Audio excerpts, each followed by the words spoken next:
Путь начинается здесь. На первом этапе необходимо добраться из французского городка Сен-Жана до испанского Ронсесвалеса через Пиренеи. Существует два возможных пути – через Валь-Карлос или по тропе Наполеона. Маршрут через Валь-Карлос – это более спокойный и низинный путь. Он проходит по долине, через тенистые леса и небольшие деревушки. Этот вариант часто выбирают зимой или в дождливую погоду, так как он безопаснее при плохих условиях. Мы выбрали тропу Наполеона, по которой, согласно легенде, прошла армия полководца.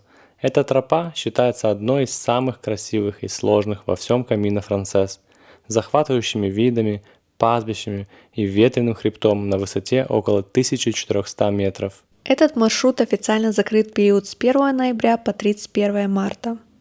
Снег, туман, сильный ветер и отсутствие укрытий делают переход через горы крайне рискованным. Были случаи гибели пилигримов.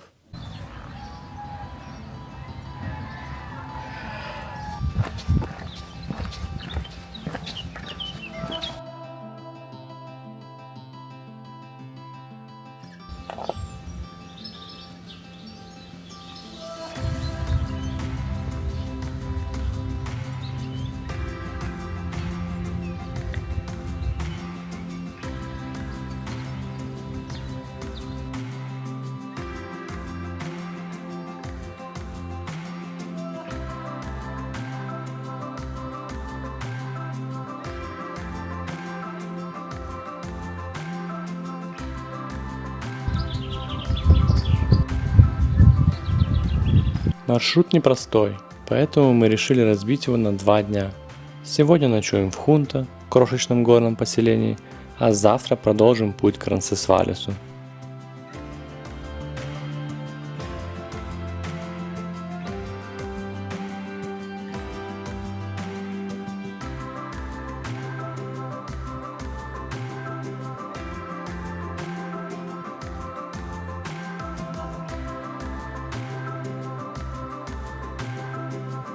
Сегодня у нас такой лайцовый день.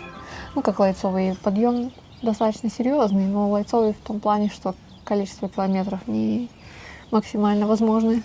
Да, в общем, мы сегодня прошли около 5 с чем-то километров. Даже больше 5. Сегодня 7,8 даже. Мы ходили еще по Мы Сан-Джану. ходили по Сан-Джану, мы ходили в магазин. Мы делали креденциаль себе. Да, летали с продуктами. Очень классные впечатления у нас еще, потому что горы Вообще. фантастические. Хоть и было сложно идти, подниматься, потому что уклон такой внушительный, но виды компенсировали сложности. И когда отвлекаешься от своих физических состояний и смотришь вокруг, то сразу легче идти. Да, шикарно вообще. И не так много людей было. Там, в общем сложности мы насчитали человек 20, то есть расстояние между вами достаточно большое. Может быть, мы вышли поздно. Может быть, они все выходят очень рано, чтобы пройти полный путь через Пиренеи. 23-27 километров, не помню, сколько там. Как раз между 25. 25, да. И вот. Они, наверное, выходят очень рано, тогда будет побольше людей.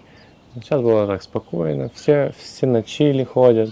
В принципе, это будет самый сложный переход, получается. Дальше Завтра, должно да. быть легче, больше прямых участков. Равнин, да, каких-то долин. Не будет больших возвышенностей. То есть Пиренеи считается самым сложным участком именно маршрута. Да, это Мы точно. справились частично. Частично, да. А завтра будет сложнее. Завтра обещают дождь, и обещают очень сильный дождь, но вроде бы закончится к часу. В общей сложности должно выпасть 30 мм осадков. И погода резко ухудшается. Если сегодня у нас 19, то завтра уже 13 градусов максимум. Поэтому мы одеваем все самое теплое, что у нас есть. Одеваем сразу пончо против дождя Да. и вперед. Надеемся на лучшее, потому что завтра нам идти 19 километров, и это уже не 5. Да. И вот сегодня у нас что по плану еще? Мы уже отдохнули, постирали, сушатся вещи. Мы пойдем поужинаем в 7 часов. Поиграем в теннис еще, О, потому у что нас здесь есть есть стол. настольный теннис. Такие вот будут у нас сегодня развлечения. Будем смотреть на вид, потому что Да, у нас сзади телевизор просто. да, мы выяснили, что нам телека не надо, мы можем просто выходить, смотреть на вид. Нам очень нравится смотреть на тени от облачков обоим. Да, они классно, да, облака. Тень от облаков попадает на землю, и земля тоже такая холмистая, и все время они все время разные формы теней создают. Можно залипнуть. Да, театр такой получается. И вот. Дальше я Всё. не знаю, что сказать. Вы уже так говорили, тут на целое видео.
Мы нашли книгу «Le Итоли de Compostelle».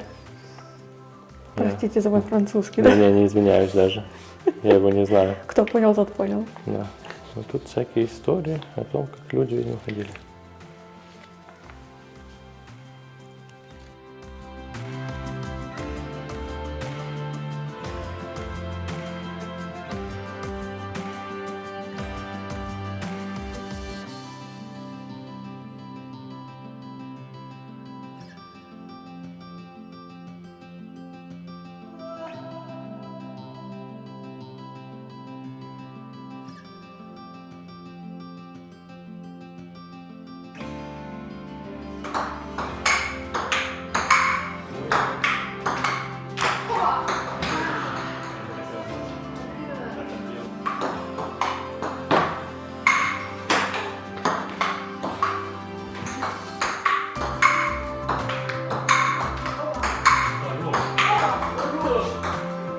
Это ты зря, конечно, ты зря.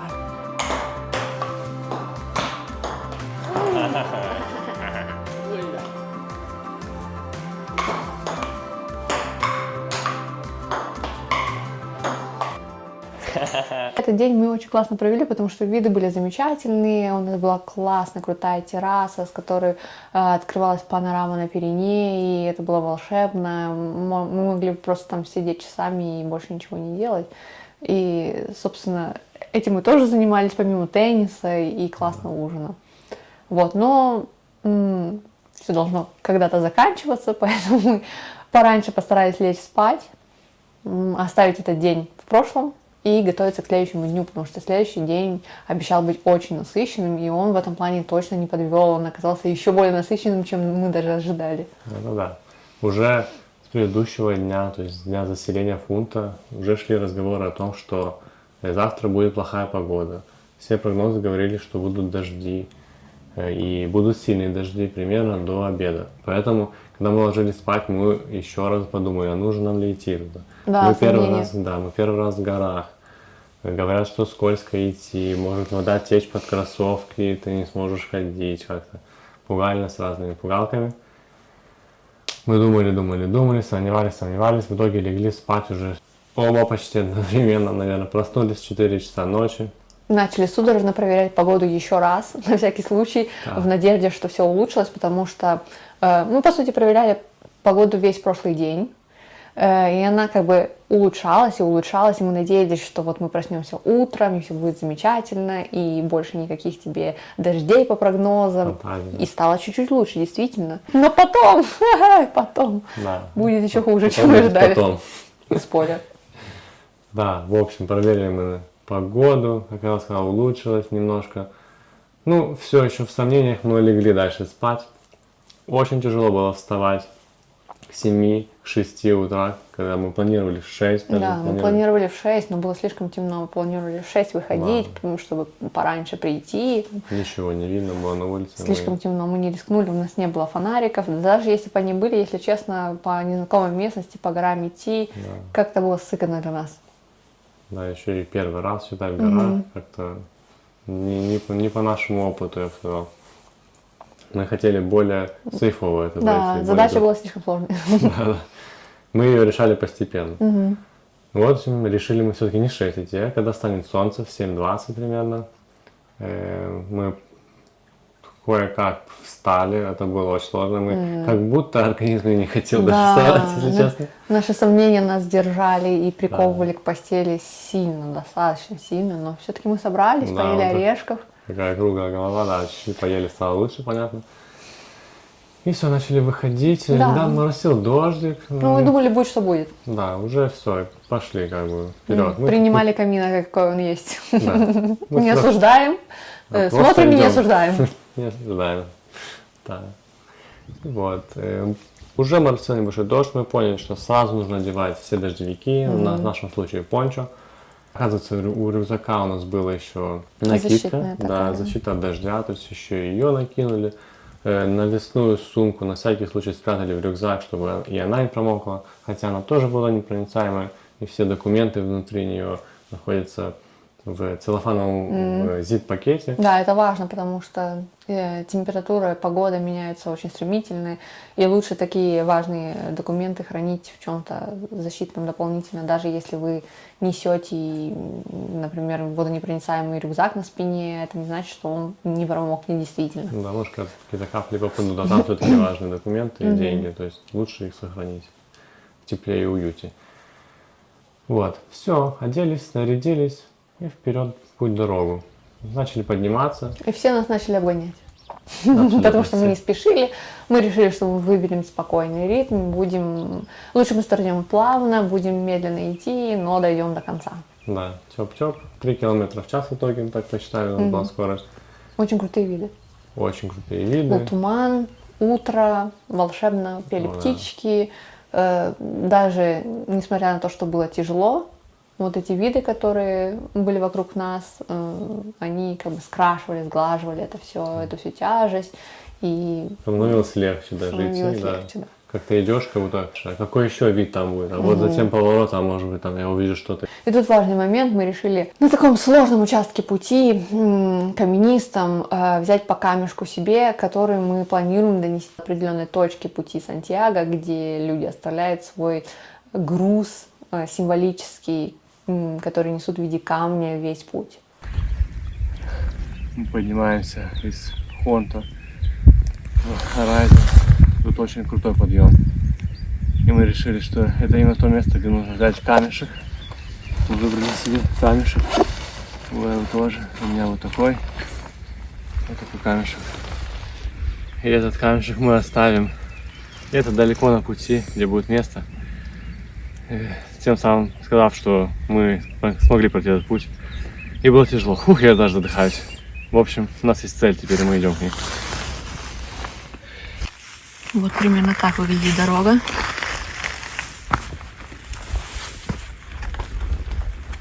Если приблизить,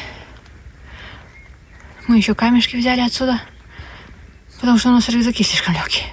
Да. И это как раз-таки был очень сложный этап пути. Дальше вы поймете, почему он был сложный. Он Не уже зря. был на тот момент сложный. Да. И мы уже хотели его отметить в том конце Сантьяго где-нибудь, что вот мы и прошли, и вот мы эту тяжесть пронесли через все это время. И отпустили ее в свободное плавание, стали свободными людьми от тяжести. Мы продолжали наш путь наверх. Моросил дождь, иногда он усиливался, иногда прекращался полностью. И в те моменты мы были вообще такие счастливые, да не могу просто. И виды, и нет дождя, и погода прекрасная, солнце не светит, температура отличная, идешь не очень жарко, не очень холодно. Все супер. Таким темпом мы дошли до Аризон. Это еще одна точка на пути Наполеона. небольшое поселение, где есть и альберги, и ресторан. Мы остановились в том ресторане, так как увидели там много пилигримов, и неожиданно в тот момент дождь усилился. Как будто бы загнал нас в этот Да. горизонт, чтобы мы попили чаечек, что-то мы поели, там взяли по сэндвичу. Да, мы взяли по сэндвичу, да. Сказать, что он вкусный, не очень. Они просто положили в разрезанный пополам багет чоризу. Чуриза такое немножко суховатое, ну, неважно, Да, больше ни- ничего там не ни было. соуса, ни Чисто травички. символически это был сэндвич. Да, и немножко оверпрайсный. Да. Но учитывая местность и доступность всего остального, А это был лучший сэндвич на районе, мне кажется, 5 звезд. да. Вот. Поставили себе там печать, самое важное. Да, у нас уже их 6, кстати говоря. В сколько. общем, у нас 6, да. Вот, поставили себе красивенькую печать в паспорт пилигрима. Дождь все еще шел, мы смотрели из окна, он не прекращался. Был такой же сильный, так сказать, по прогнозу он называется moderate, такой умеренно сильный дождь. Еще не прям ливень, но льет довольно часто. Ну, что делать?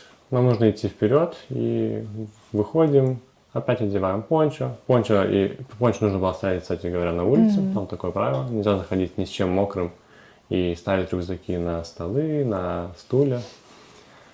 Одеваем пончо, поднимаемся вверх и, в принципе, идем таким же темпом. Все так же хорошо. Даже еще лучше, потому что мы чуть-чуть отдохнули, уже Да, чуть бодренькие. Все получается, мы довольны собой. Уклон стал меньше. Если мы до этого прошли с 300 метров, с 500 где-то метров до 700 очень резко, потом медленно уже поднимали остальные 100, 200, 300 метров. Постепенно все выше и выше становились. Дождь постепенно начинал усиливаться, и в какой-то момент мы заметили, что он превращается в какое-то подобие мелкого града или снега. Мы сильно не придали этому значения, подумали, ну мы в горах, чего мы ожидали. Конечно, здесь температура чуть-чуть другая, поэтому дождь немножечко по-другому выглядит, и мы решили пройти дальше. И чем дальше мы продолжали идти, тем сильнее дождь стал походить на снег, но мы не сдавались. И как-то даже мимо нас прошел парень с колонкой, в которой играла музыка, и мы уловили песню. Это была песня See Unstoppable Today, Unstoppable Today.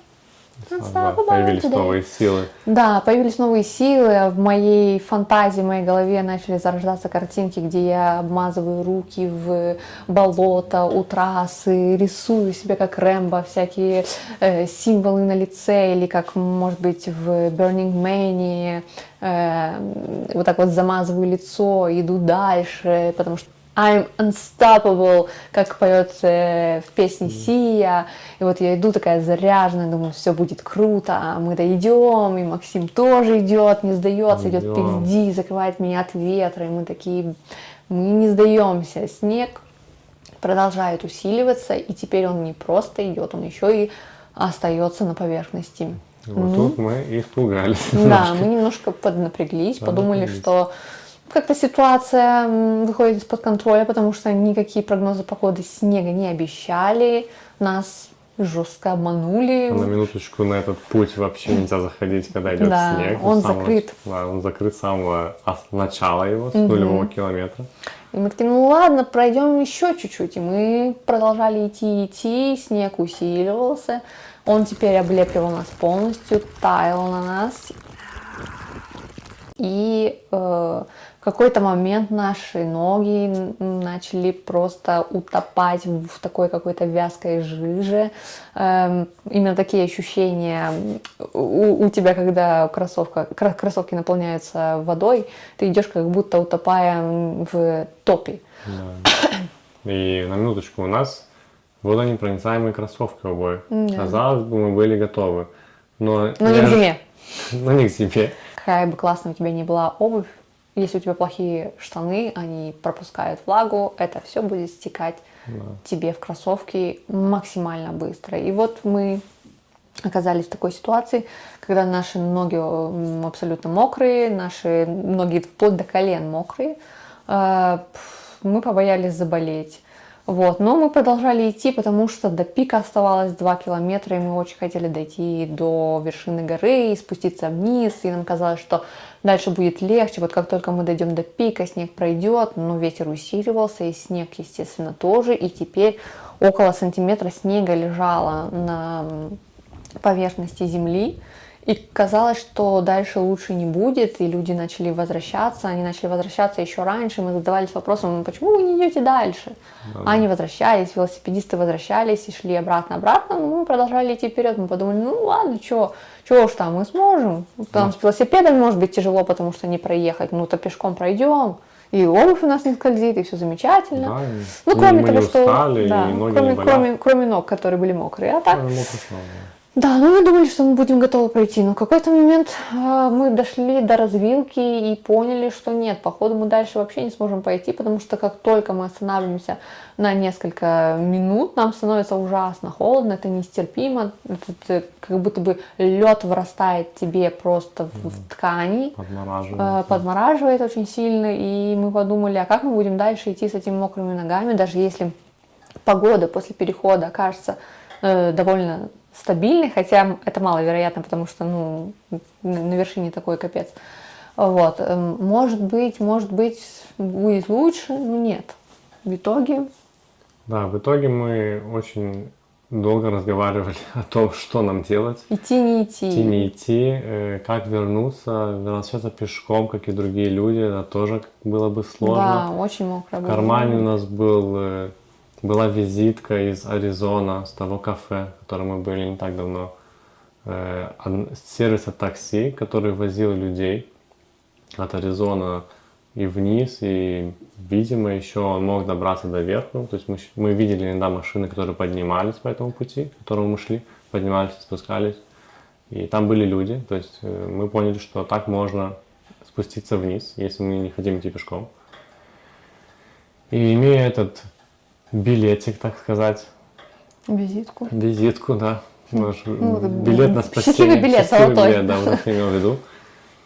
Мы все еще сомневались. В тот момент мы дошли до одного перекрестка, где было видно какой-то знак, там название какой-то улицы, что наш путь продолжается вот там. И мы подумали, что это хорошее место, чтобы позвонить и сказать, вот я нахожусь здесь, четко. Легко объяснить, где я нахожусь, чтобы не говорить, я в середине чего-то там. Да, где-то на вершине. Где-то на вершине. Пожалуйста, спасите.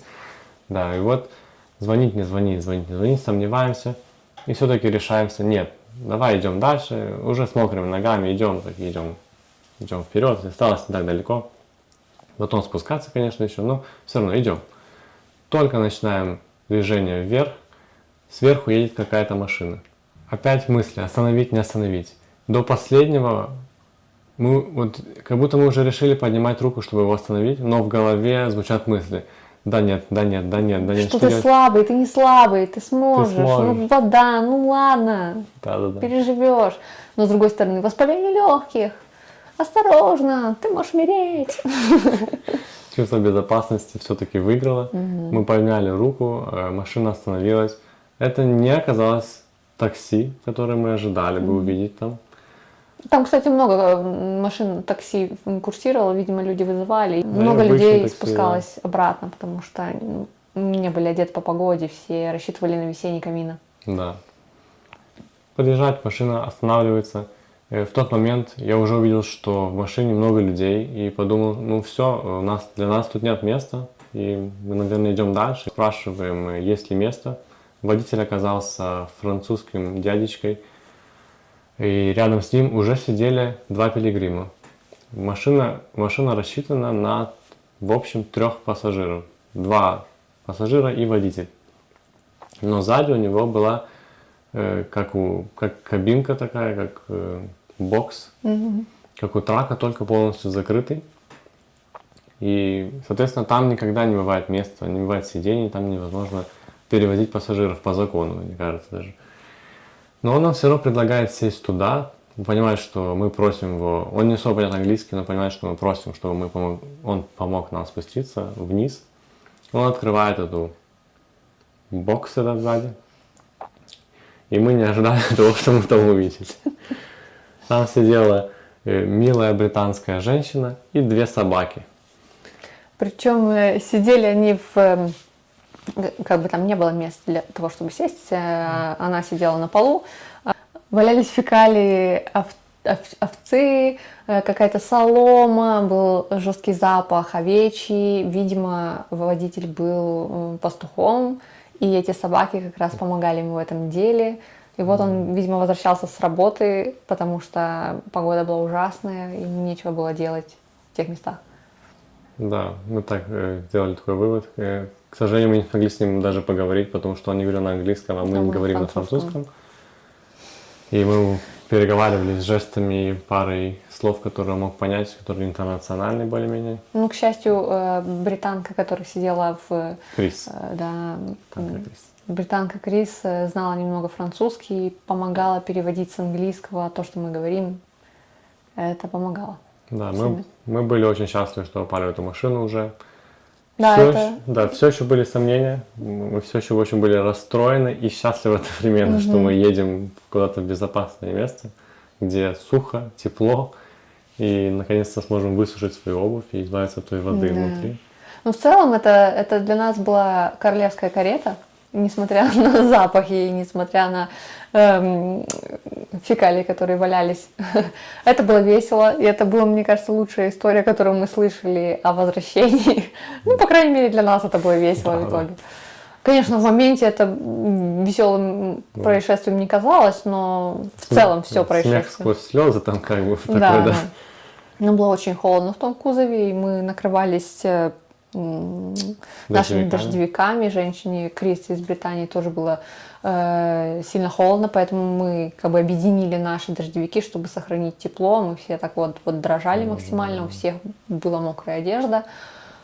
Вот, и как-то старались помогать друг другу пережить эти моменты и надеялись на то, что мы на этой машине не улетим куда-то в кювет, потому что погода была совсем... Ухудшалась. Да, не радужная. Но, к счастью, чем ниже мы спускались, тем погода становилась проще.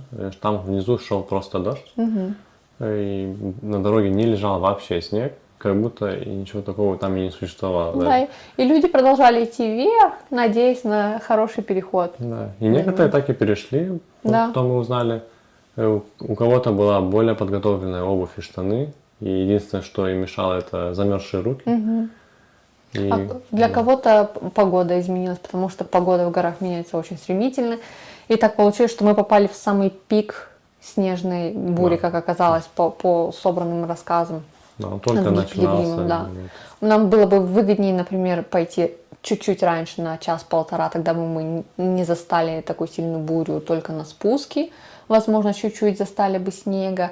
Либо если бы мы пошли позже, мы бы хотя бы не попали именно в снегопад. То есть снег бы уже лежал на поверхности, но он хотя бы не бил в лицо, и ветер бы не сдувал так сильно, не сбивал с ног.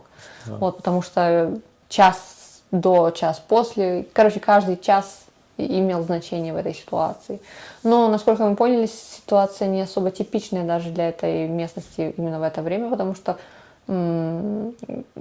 местные жители городка, в который мы спустились, не сразу поверили, что там был снег, скажем так. Да, особенно в это время, в апреле, это было примерно 19 апреля, то есть там не должно было быть снега, хоть и по прогнозам был всего лишь дождь. И 3 градуса, даже по прогнозам, в тот момент, когда шел снег, было всего 3 градуса плюс. Хотя снег лежал на асфальте, на траве, везде лежал уже. Это значит, что точно было 0 или меньше. То есть вот уже прогноз погоды не сработал. Но, мне кажется, самое главное, что мы из этого усвоили, это то, что планирование может сработать на камин или в таких походах в принципе. Но всегда нужно понимать, что можно выйти из любой ситуации каким-либо способом. Главное, чтобы в итоге мы остались в безопасности, наше здоровье было сохранено, и мы смогли как бы дальше просто существовать и идти даже по этому пути. Или мы даже могли бы вернуться домой. Ничего страшного в этом не случилось. Главное, что мы остались живы-здоровы. Вот. И все. Да, не отморозили себе конечности. И не упали где-то в обрыв, не скатились по льду. Выход есть всегда. Да. Это верно. Я? Ты? Ты давай. И вот мы на этой белой машине с 3 пилигримами и 2 собаками и самым лучшим французским водителем доехали до Сан-Жан-Пьер-де-Порто, то есть полностью обратно спустились со всего пути Наполеона. И он нас высадил в самом начале пути, что очень символично даже. Мы откатились. Он ровно откатил нас на 0,0 километр.